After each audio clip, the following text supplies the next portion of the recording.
Hey guys, welcome back to learn with Rajni.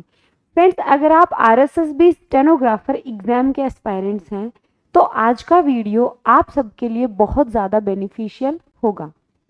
आज हम stenographer के बारे में बात करेंगे, salary, job profile, work profile, इसके साथ ही प्रमोशंस के बारे में भी बात करेंगे। सेक्रेटरीट और सबॉर्डिनेट्स में जो स्टेनोग्राफर सेलेक्ट होते हैं उनमें क्या डिफरेंस रहता है, प्रमोशंस में क्या डिफरेंस रहता है, इन सब के बारे में आज इस वीडियो में मैं आपको बताने वाली हूँ। तो आपको वीडियो एंड तक देखनी है और लर्न विद रजनी पर यदि आप नए हैं तो चैनल को सब्सक्राइब जरूर कर लें। आरएसएसबी स्टेनोग्राफर के बारे में बात करने से पहले आप सबको कॉन्ग्रेचुलेशंस और सभी को, क्योंकि देश में खुशी का माहौल है। वर्ल्ड कप हम सब ने जीता है, T20 वर्ल्ड कप हम सब ने जीत लिया है। उसी खुशी में स्मृति कोचिंग क्लासेस के जितने भी कोर्सेज हैं उन पर हमने 10% ऑफ किया है। ओके, 10% ऑफ चल रहा है, वो भी सिर्फ 10 डेज के लिए। 1 जुलाई से लेकर और 10 जुलाई तक हमारे सभी कोर्सेज में 10% की छूट की गई है वर्ल्ड कप जीतने की खुशी में।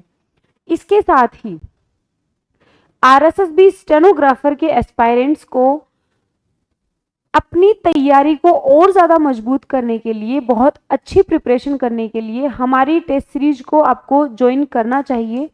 इसमें हम आपको 40 टेस्ट दे रहे हैं जो कि अभी रनिंग में है। अगर आपने टेस्ट सीरीज नहीं ली है तो आप टेस्ट सीरीज ले सकते हैं।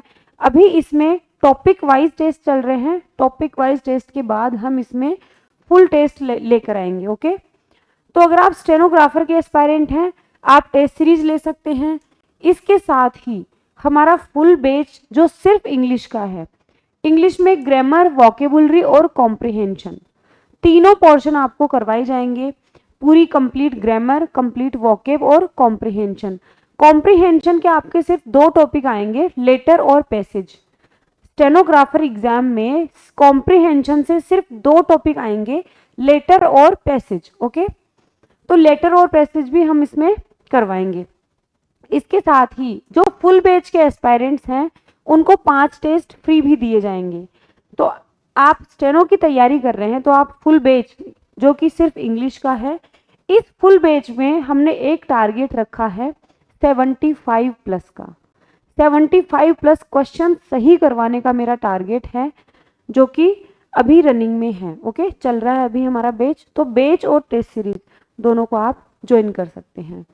अब आते हैं आज के टॉपिक पे, स्टेनोग्राफर की जॉब प्रोफाइल के बारे में। स्टेनोग्राफर क्या होता है, कहाँ कहाँ क्या क्या पोस्टिंग मिलती है, इन सब के बारे में। बीइंग एन स्टेनोग्राफर, स्टेनोग्राफर होने के नाते मैं आपको वो सारी छोटी छोटी चीजें भी बताऊंगी जो कि आप सबको नहीं पता है। सबसे पहले स्टार्ट करते हैं स्टेनोग्राफर की जॉब प्रोफाइल। आप सब जानते हो कि स्टेनोग्राफर की जो जॉब है वो एक डेस्क जॉब है। एक तो होती है फील्ड वर्क, एक तो होता है फील्ड वर्क और एक होता है डेस्क जॉब। तो ऑब्वियसली स्टेनोग्राफर का कोई फील्ड वर्क नहीं होता है। हाँ, स्टेनोग्राफर का फील्ड वर्क इतना हो सकता है कि आपके जब ऑफिसर्स इंस्पेक्शन वगैरह पे जाएं, ओके, इंस्पेक्शंस वगैरह करने के लिए जाते हैं तब वो अपने पीए को साथ लेकर जाते हैं। इसके अलावा आपका कोई फील्ड वर्क नहीं होगा। तो ये एक डेस्क जॉब है। पर्सनल असिस्टेंट टू ऑफिसर, आप ऑफिसर के पर्सनल असिस्टेंट होंगे। जो भी आपको डिपार्टमेंट मिलेगा और उस डिपार्टमेंट में आपको जो भी सेक्शन दिया जाएगा, जिन ऑफिसर के पास आपको लगाया जाएगा, उनके आप पर्सनल असिस्टेंट होंगे, निजी सहायक। टाइमिंग है 9:30 टू 6, 9:30 टू 6 PM टाइमिंग है। 5 day week. Okay, 5 day week रहता है, ये आप सब जानते हो, ये बहुत नॉर्मल चीज है। ये एक रेपुटेटेड जॉब है। ओके, स्टेनोग्राफर ये एक अच्छी जॉब मानी जाती है। क्यों है रेपुटेटेड जॉब? रेपुटेटेड जॉब इसलिए है क्योंकि रीजन मैं आपको बता दूं, ये L10 लेवल 10 की जॉब है भाई, लेवल 10 की जॉब है और 3600 grade pay, 3600 grade pay. L10 की जॉब है। ओके, L10 की जॉब है। कई बच्चे मुझसे पूछते रहते हैं कि आपने हाई कोर्ट वाली जो नौकरी थी वो क्यों छोड़ी, तो उसका यही रीज़न था कि हम सबको अपग्रेड करना चाहिए, और अगर आप अपग्रेड करना चाहते हो और आप में काबिलियत हो, ऑब्वियसली आप हायर पोस्ट ही लोगे। तो एलडीसी की जो ग्रेड पे होती है वो होती है L5 लेवल 5 की होती है, लेवल 5। स्टेनो की होती है L10। आगे चलिए, अब हम बात करते हैं वर्क प्रोफाइल के बारे में कि आपको क्या काम करना पड़ता है। वैसे तो हम जहां पोस्टेड होते हैं, जिस डिपार्टमेंट में हमारी पोस्टिंग है, उस डिपार्टमेंट पे डिपेंड करता है, लेकिन मैं जनरली बात बताऊंगी कि जनरली एक पीए को, एक स्टेनोग्राफर को क्या काम करना होता है। First of all, to assist your officer, क्योंकि आप ऑफिसर के पर्सनल असिस्टेंट हैं, ऑफिसर के निजी सहायक हैं, तो आपके ऑफिसर जो आपको जो कुछ भी बोलेंगे वही आपको उनको असिस्ट करना है। ओके, उनकी हेल्प करनी है पूरे ऑफिस को चलाने में, ये सबसे मेन काम होता है। Take dictation and type letter, तो ये जो डिक्टेशन वाली चीज है, बहुत सारे बच्चे कमेंट करके पूछते रहते हैं कि मैम नौकरी लगने के बाद डिक्टेशन कितने दिए जाते हैं, क्या आपको डिक्टेशन दिए जाते हैं या नहीं दिए जाते। देखिए, डिक्टेशन कितने दिए जाते हैं कितने नहीं दिए जाते, ये डिपेंड करता है आप किस विभाग में और कौन से सेक्शन में पोस्टेड हो। हर विभाग की अपनी अपनी कार्य प्रणाली होती है, हर ऑफिसर का अपना अपना काम करने का तरीका होता है। तो अगर मैं ये कहूं कि हाँ डिक्टेशन दिए जाते हैं, तो ये भी सही नहीं होगा। अगर मैं ये कह दूं कि डिक्टेशन बिल्कुल नहीं दिए जाते, तो ये भी सही नहीं होगा। कुछ जो डिपार्टमेंट्स हैं उनमें पीएस को डिक्टेशन दिए जाते हैं। ओके, कुछ डिपार्टमेंट्स में पीए को डिक्टेशन दिए जाते हैं, कुछ डिपार्टमेंट्स में नहीं दिए जाते। कुछ डिपार्टमेंट्स में इतना काम नहीं होता कि डिक्टेशन जैसा कोई काम नहीं होता, और कई जो ऑफिसर्स हैं वो डिक्टेशन देते हैं। और ये हमारे ऊपर डिपेंड करता है। मान लो आपके ऑफिसर ने आपको बुलाया और उन्होंने आपको एक साथ बहुत सारे काम बता दिए, ये लेटर बना देना, वो लेटर बना देना, ऐसा करना वैसा करना, तो हम ये हमारे ऊपर डिपेंड करता है कि हम उसको जल्दबाजी में, हम ऑब्वियसली शॉर्ट हैंड में ही लिखेंगे। ओके, तो कई डिपार्टमेंट्स में डिक्टेशन दिया जाता है और कई में नहीं। मेन जो काम है, आपके ऑफिसर जो आपको लेटर बनाने के लिए कहेंगे, वो मेन काम यही है, ऑफिसर को असिस्ट करना और कुछ लेटर्स वगैरह जो आपको ऑफिसर डायरेक्शन देंगे उसके अकॉर्डिंग काम करना। Arrange meetings and make schedule, आपके ऑफिसर की जो जो मीटिंग्स होंगी उनको पूरा अरेंज करना, उनका पूरा टाइम टेबल बनाना, और उनको इस चीज को बताना कि हाँ ये मीटिंग्स हैं, और उनके टाइम शेड्यूल को, ठीक है, मीटिंग्स और उनके टाइम शेड्यूल को अरेंज करना, ये सबसे इंपॉर्टेंट काम होता है। इसलिए आपने देखा होगा कि जितने भी डिपार्टमेंट्स हैं उनमें जितने भी पीए होते हैं उनके हाथ में एक छोटी सी बुक रहती है और एक पेन रहता है, क्योंकि उनके ऑफिसर उनको कभी भी फोन करके जो कुछ भी बोलते हैं वो सीधा डायरी में नोट करते हैं और उसके अकॉर्डिंग वो उनकी मीटिंग्स वगैरह अरेंज करते हैं। आगे हम वर्क प्रोफाइल में आगे बात करेंगे। Give direction to your subordinates and make compliance of your officers order, क्योंकि आप ऑफिसर के निजी सहायक हैं, आप उनको हेल्प करते हैं हर काम में। ओके, असिस्ट करते हैं क्योंकि आप पर्सनल असिस्टेंट हैं। आपके ऑफिसर जो होंगे वो सीधा कोई भी काम होगा ऑफिस से रिलेटेड, भले ही वो आपका काम है या नहीं है, भले हो वो किसी और का काम हो, लेकिन वो आपको कहेंगे। तो आपकी ये ड्यूटी बनती है कि ऑफिसर ने आपको जो डायरेक्शन दिए हैं वो आप अपने सबॉर्डिनेट्स को बताएं और उसके अकॉर्डिंग सारा काम करवाएं। ओके, एक मीडिएटर की भूमिका भी आपको निभानी होती है। एक पीए का काम होता है एक मीडिएटर, अदर स्टाफ से और ऑफिसर के बीच में जो मीडिएटर होता है वो पीए होता है। तो ये भी आपको सही से मैनेज करना होता है ना। आगे चलिए, अब मेन मुद्दे पे आते हैं, सैलरी। सैलरी, भाई हम जिस जॉब की तैयारी कर रहे हैं ऑब्वियसली उसकी सैलरी के बारे में तो क्यूरियोसिटी होगी, कितना पैसा हमें मिलेगी, और होनी भी चाहिए। अंडर प्रोबेशन की बात करें कि जब आप प्रोबेशन में रहोगे तब आपको कितनी सैलरी मिलेगी, तो प्रोबेशन में 23,700 आपको सैलरी मिलेगी, जो कि 1100 रुपए आपके जीपीएफ के कट जाएंगे, 658 रुपए आपके आरजीएचएस के कट जाएंगे और उसके बाद में टोटल डिडक्शन हो जाएगा 1758 का। आपको मिलेगा 21,942। 21,942 रुपए आपको अंडर प्रोबेशन, ठीक है, परिवीक्षाधीन, परिवीक्षा काल में आपको 21,942 रुपए कट करने के बाद मिलेंगे। After probation, after probation approx gross salary जो है, ग्रोस सैलरी जो है वो अप्रोक्स 56,000 से 57,000 अप्रोक्स, ठीक है, 56 to 57,000 आपकी ग्रोस सैलरी बनेगी।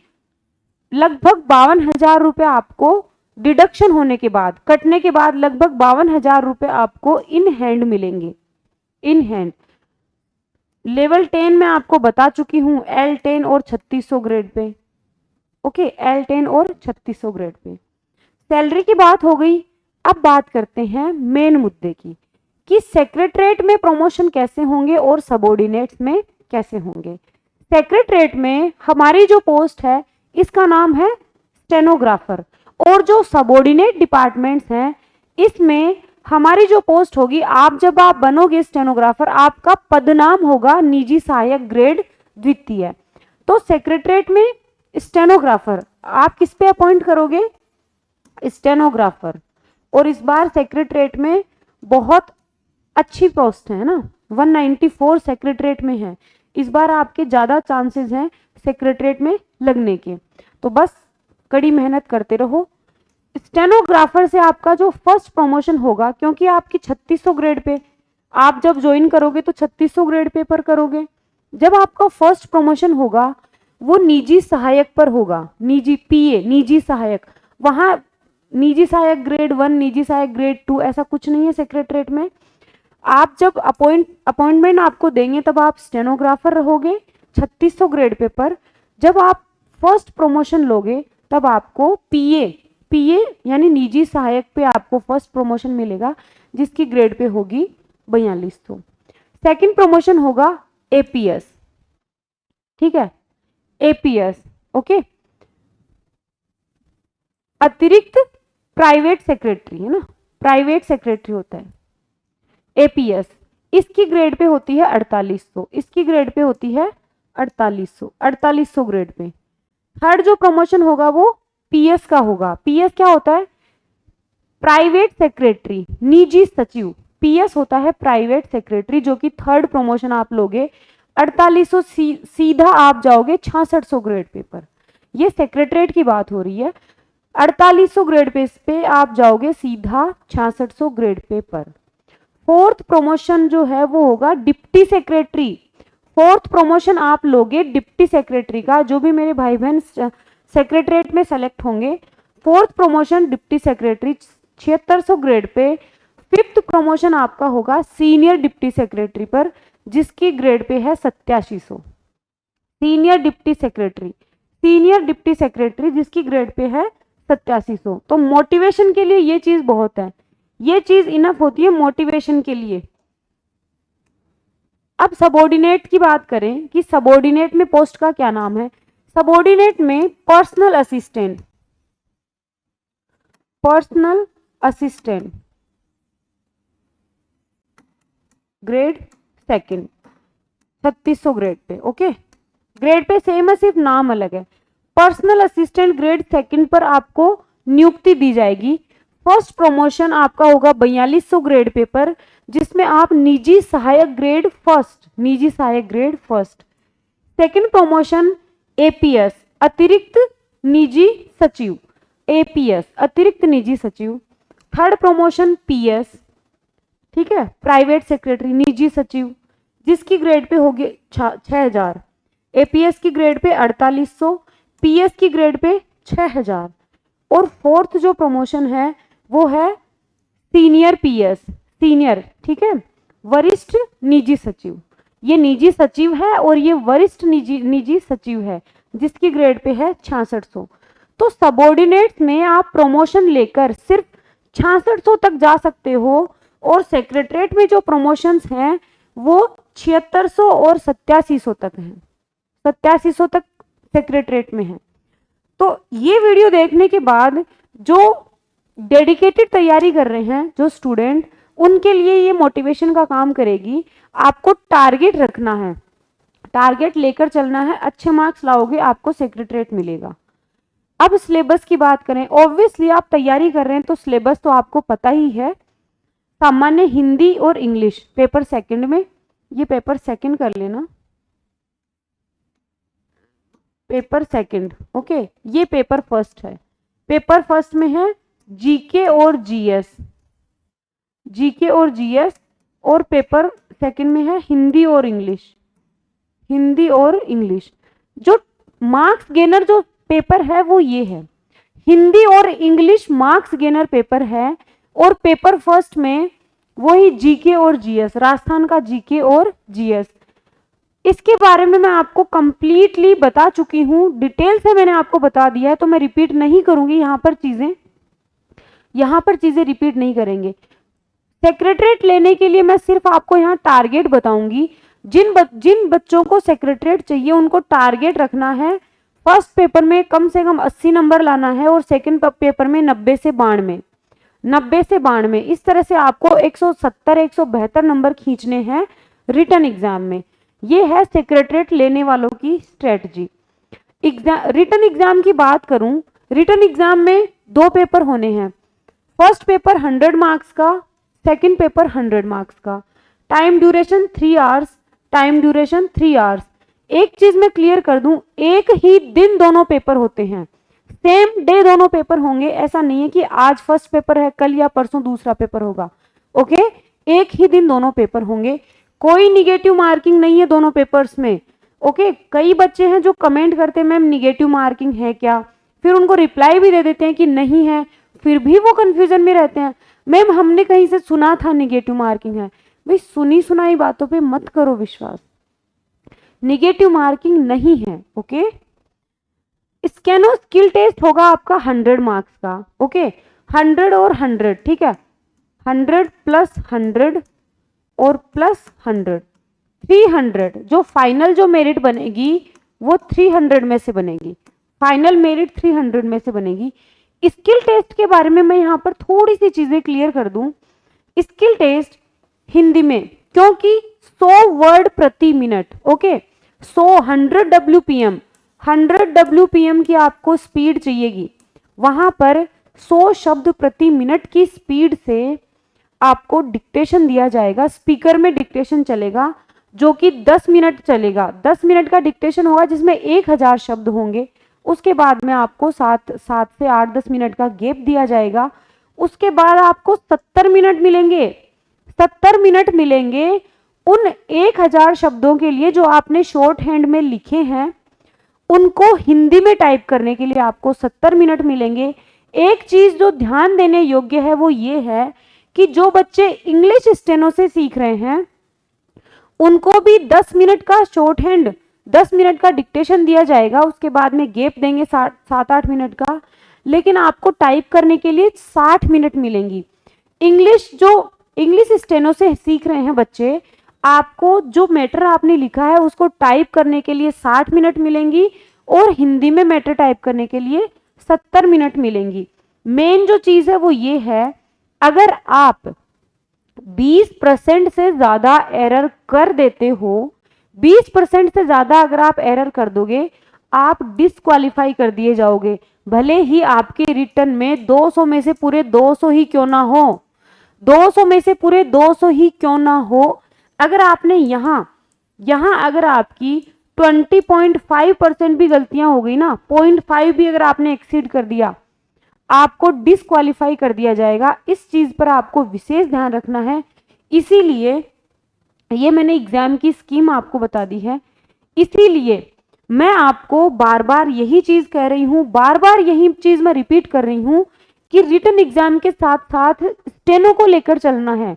ऐसा नहीं है कि यार मैं तो स्टेनो रिटन के बाद कर लूंगा, नहीं, 20% से ज्यादा गलतियां कर दोगे रिटन एग्जाम में आपके 200 में से 199 नंबर या 200 में से पूरे 200 नंबर ही क्यों ना हो, आप डिस्क्वालीफाई कर दिए जाओगे रिटन एग्जाम पे आपको अभी से फोकस करना है, सॉरी रिटन एग्जाम पे तो करना ही है, शॉर्ट हैंड पे। ओके, मैं ये नहीं करी कि आप कोचिंग जाइए, आप कोचिंग नहीं जाना मत जाओ, क्योंकि वहां जाने से थोड़ा टाइम वेस्ट होगा। तो अगर आप डिक्टेशन की स्टेज में पहुंच गए हैं तो यूट्यूब पे बहुत डिक्टेशन मिलते हैं।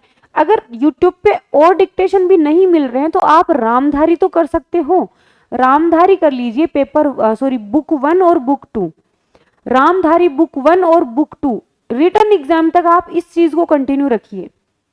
रिटन एग्जाम होने तक आप रामधारी कर लीजिए।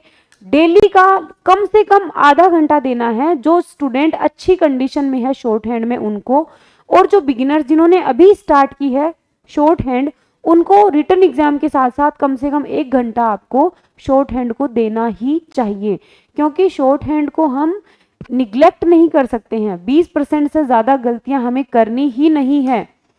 और एग्जाम जैसे ही पास आता है आपका रिटन एग्जाम, उस टाइम पे 10-15 दिन पहले आप उसको स्किप कर सकते हैं, तब आप पूरा फोकस उधर कर सकते हैं। लेकिन अभी टाइम बहुत ज़्यादा है, अगर अभी से आप शॉर्ट हैंड छोड़ देंगे तो रिटन एग्जाम के बाद जब आप स्टार्ट करोगे तो आप जीरो से करोगे, क्योंकि ये स्किल है, स्किल को हम बीच में नहीं छोड़ सकते हैं। हिंदी और इंग्लिश आपकी मार्क्स गेनर है। हिंदी और इंग्लिश में क्योंकि एक सेलेक्टेड टॉपिक्स हैं, सेलेक्टेड टॉपिक्स आप अच्छे से पढ़ सकते हो। हिंदी इंग्लिश में 4-5 टॉपिक तो ऐसे हैं जो सेम हैं, आप उनको अच्छे से कर सकते हो। एक चीज इस पे आपको विशेष फोकस करना चाहिए, वो ये है, जिस टॉपिक से क्वेश्चन ज्यादा आ रहे हैं उस पे ज्यादा ध्यान दो, जिस टॉपिक से क्वेश्चन ज्यादा आ रहे हैं उस पे ज्यादा फोकस करो। ओके, जिस टॉपिक से क्वेश्चन कम आ रहे हैं उसको पढ़ना है, लेकिन उस पे कोई बहुत ज्यादा फोकस मत करो। ज्यादा टॉपिक से क्वेश्चन जिससे आ रहे हैं उस पे आपको फोकस करना है।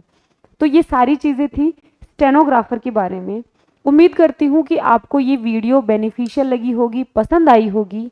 अगर आपको आज का वीडियो अच्छा लगा है तो प्लीज वीडियो को लाइक करें, और अगर आप स्मृति कोचिंग क्लासेस के स्टूडेंट बनना चाहते हैं तो हमारी टेस्ट सीरीज और स्टेनो के फुल बैच को आप ज्वाइन कर सकते हैं। Thank you so much.